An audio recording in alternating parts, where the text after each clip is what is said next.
എല്ലാവരും ഭയപ്പെട്ടു. അവർ ദൈവത്തെ സ്തുതിച്ചുകൊണ്ട് പറഞ്ഞു, ഒരു വലിയ പ്രവാചകൻ നമ്മുടെ ഇടയിൽ ഉദയം ചെയ്തിരിക്കുന്നു. ദൈവം തൻ്റെ ജനത്തെ സന്ദർശിച്ചിരിക്കുന്നു. ലൂക്കായുടെ സുവിശേഷമാണ് 7-ാം അധ്യായം 16-ാം തിരുവചനം. എലിസബത്തിനെ സന്ദർശിക്കുന്ന അമ്മ. ചില സന്ദർശനങ്ങൾ അനിവാര്യമാണ്.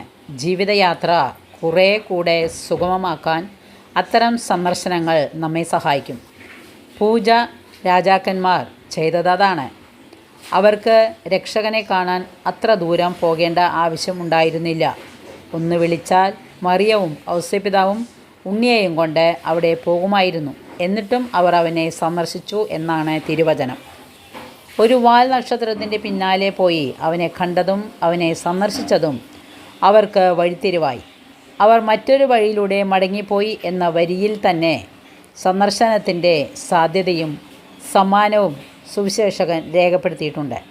മറിയത്തോട് എപ്പോഴും തോന്നിയിട്ടുള്ള ഇഷ്ടം ഗർഭിണിയായ അവൾ എലിസബത്തിനെ സന്ദർശിക്കാൻ ദീർഘദൂരയാത്ര പോയി എന്നതാണ്.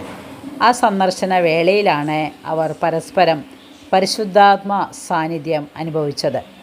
പ്രിയ കുഞ്ഞെ, നീയും ചില സന്ദർശനങ്ങളൊക്കെ നടത്തണം. അവ നിന്നെ കുറേ കൂടെ നല്ല മനുഷ്യനാക്കും.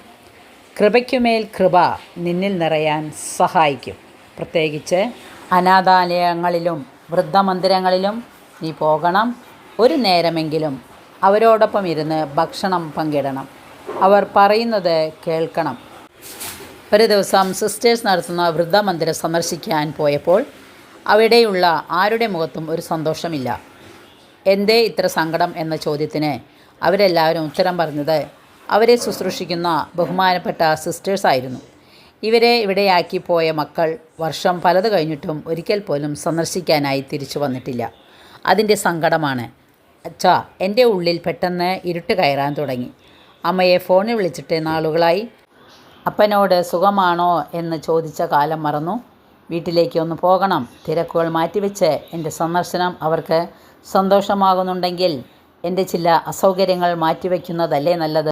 സ്നേഹിക്കുന്നവർക്ക് വേണ്ടി സമയം പങ്കിടുന്നതാണ് ജീവിതത്തിൽ ഏറ്റവും നല്ല സന്തോഷമുള്ള നിമിഷം. നീ മറ്റുള്ളവരെ സന്ദർശിക്കുമ്പോൾ ദൈവം നിന്നെയും സന്ദർശിക്കും.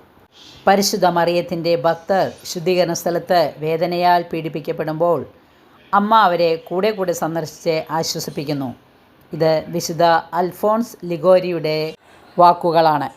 വചനം എല്ലാവർക്കും മനസ്സിലായി കാണുമെന്ന് വിശ്വസിക്കുന്നു. എല്ലാവർക്കും ഇഷ്ടപ്പെട്ടെങ്കിൽ ലൈക്ക് ചെയ്യുക. Thank you.